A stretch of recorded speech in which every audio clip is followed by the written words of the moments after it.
கார்த்திகை தீபத்துக்கு ரொம்ப ஈஸியான முறையில் அப்போ நல்ல பஞ்சு மாதிரி சாஃப்டாக எப்படி செய்கிறதுன்னு தான் பார்க்க போகிறோம். பந்து மாதிரி எவ்வளோ சூப்பராக செய்கிறதுன்னு பார்க்கலாம். இது பிகினர்ஸ் கூட ஈஸியாக செய்ய முடியும். வாங்க வீடியோக்குள்ளே போகலாம். இந்த ரெசிபி செய்கிறதுக்கு நல்ல குண்டு குண்டான பச்சரிசி கடையில் கிடைக்கும், அது வாங்கிக்கோங்க. 1 டம்ளர் பச்சரிசியை நல்லா 2 வாட்டி கழுவிட்டு ஒரு 2 மணி நேரம் ஊற வச்சுக்கோங்க. கண்டிப்பாக 2 மணி நேரம் அரிசி ஊறணும். அப்போ தான் நல்லா சாஃப்டாக நமக்கு அப்பம் கிடைக்கும். இது அப்படியே 2 மணி நேரம் இருக்கட்டும். 1 கப் அளவு அரிசிக்கு 3/4 கப் அளவு வெல்லம் எடுத்துக்கணும். நான் 1 டம்ளர் அரிசி எடுத்தேன் இல்லையா, இப்போ 3/4 டம்ளர் அளவுக்கு வெல்லம் எடுத்துக்கிறேன். அரை டம்ளருக்கு கம்மியாக 1/4 டம்ளர் அளவுக்கு கொஞ்சம் கூடுதலாக, அந்த அளவுக்கு இதை பாருங்கள், 1/4 டம்ளரோட கொஞ்சம் கூடுதலாக, அரை டம்ளரை விட கொஞ்சம் கம்மியாக எடுத்திருக்கேன். தண்ணி தேவைப்பட்டால் நம்ம ஊற்றிக்கலாம், அதிகமாக ஊற்றிடாதீங்க. வெல்லம் நல்லா கரைஞ்சால் போதும். வெல்லம் நல்லா ஆறணும், ஆற விட்டுடலாம். இப்போ அரிசியை போட்டுடலாம். தண்ணி இல்லாமல் சுத்தமாக வடித்து போட்டுக்கோங்க. மிக்ஸி ஜாருக்கு சேர்த்துக்கலாம். இப்போ நான் ஒரு அரை கப் அளவு தேங்காய் எடுத்திருக்கேன், அதையும் அதிலே போட்டுடலாம். ஒரு 4 ஏலக்காய் எடுத்திருக்கேன், அதையும் அதில் போட்டுடலாம். ஃபஸ்ட்டு நம்ம இதை ஒரு கொரப்பாக அரைச்சி எடுத்துகிட்டு வந்துடலாம். ஃபஸ்ட்டு எடுத்த உடனே தண்ணி சேர்க்கக்கூடாது. கொரப்பாக அரைச்சிட்டும் பாருங்கள். இந்த டைமில் நான் ஒரு பெரிய சைஸ் செவ்வாழை எடுத்துக்கிறேன். நீங்கள் வீட்டில் என்ன பழம் இருந்தாலும் எடுத்துக்கலாம். செவ்வாழை இருந்தால் போட்டுக்கலாம், இல்லாட்டி மஞ்சப்பழம், கூவப்பழம் எதுவாக இருந்தாலும் போட்டுக்கலாம். இந்த குவான்டிட்டிக்கு ஒரு பழம் சரியாக இருக்கும். இந்த மாதிரி கட் பண்ணி போட்டுட்டு மிக்ஸி ஜாரில் அரைச்சி எடுத்துகிட்டு வந்துடலாம். இந்த வெள்ளை தண்ணி தான் ஊற்றணும், நம்ம தண்ணி ஊற்றக்கூடாது. கொஞ்சம் கொஞ்சமாக வெள்ளை தண்ணி சேர்த்து நல்லா சாஃப்டாக அரைச்சி எடுத்துகிட்டு வந்துடும் பாருங்கள். நல்லா சாஃப்டாக எவ்வளோ நல்ல பஸ்ஸுன்னு இருக்குது பாருங்கள், அந்த அளவுக்கு அரைச்சி எடுத்துக்கணும். மிச்சம் இருக்கிற வெள்ளை தண்ணியையும் ஊற்றிடலாம். திரும்பவும் நான் ஒரு ஓட்டி எடுத்துகிட்டு வந்துடுறேன் மிக்ஸி ஜாரில்.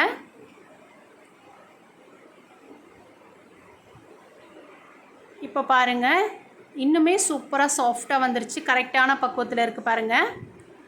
இதை அப்படியே வேறு பாத்திரத்துக்கு மாற்றிக்கிறேன். உங்களுக்கு அந்த மாவு எந்த அளவுக்கு ப்ளஃபியாக இருக்குன்னு தெரியுது பாருங்கள். இந்த வாழைப்பழத்தோட தன்மை,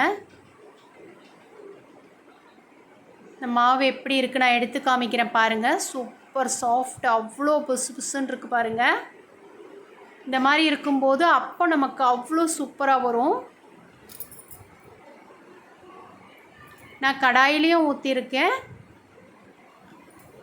குழிப்பணியார தட்டுலேயும் ஊற்றிருக்கேன். 2துலேயும் ஊற்றிக்கலாம்.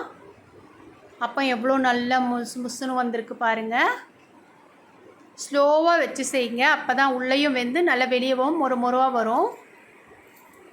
இப்போ அதே மாதிரி நான் குழிப்பணியாரத்துலேயும் ஊற்றி காட்டுறேன். எந்த ஸ்டெப் உங்களுக்கு ஈஸியாக இருக்கோ அதை மாதிரி நீங்கள் செஞ்சுக்கலாம். ஃபஸ்ட்டு நம்ம ஆயிலோ இல்லை நெய்யோ ஊற்றிடுங்க. கல் நல்லா காஞ்சி இருக்கணுங்க. கல் நல்லா காஞ்சதுக்கப்புறம் முழுசாக ஊற்றக்கூடாது, 3/4 பங்கு அளவு இருக்கிற மாதிரி ஊற்றிக்கோங்க. அப்போ தான் எடுக்கிறதுக்கு ஈஸியாக இருக்கும். அதனால தான் கல் காஞ்சதுக்கப்புறம், எண்ணெய் காஞ்சதுக்கப்புறம் தான் மாவு ஊற்றணும். அப்படியே ஃபுல்லாக லோ ஃப்ளேமில் வச்சுருங்க. நல்லா மொறுன்னு சாஃப்டாக வெந்து வரட்டும். ஹை ஸ்பீடு வைக்கக்கூடாது, ஃபுல்லாக லோ ஃப்ளேமில் தான் வச்சு செய்யணும்.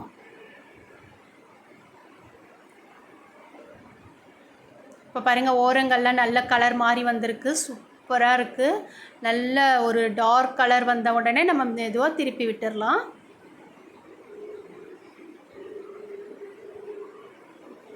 ஒரு ஸ்பூன் வச்சு கூட திருப்பிக்கலாம்.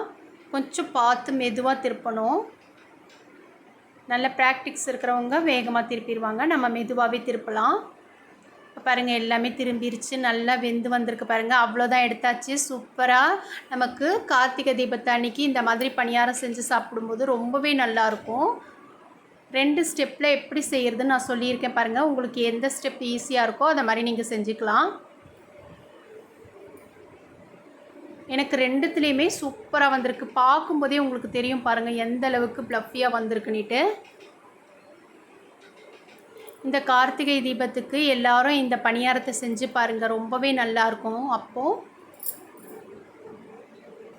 ரொம்ப ஈஸியான மெத்தடில் எல்லாராலையும் சுலபமாக செய்கிற மாதிரி தான் சொல்லியிருக்கோம். ஒன்று எடுத்து பிச்சு காட்டுறேன் பாருங்கள், எவ்வளோ நல்லா பந்து மாதிரி வந்திருக்கு பாருங்கள், சூப்பராக இருக்குது. எல்லோரும் ட்ரை பண்ணுங்கள். தேங்க்யூ.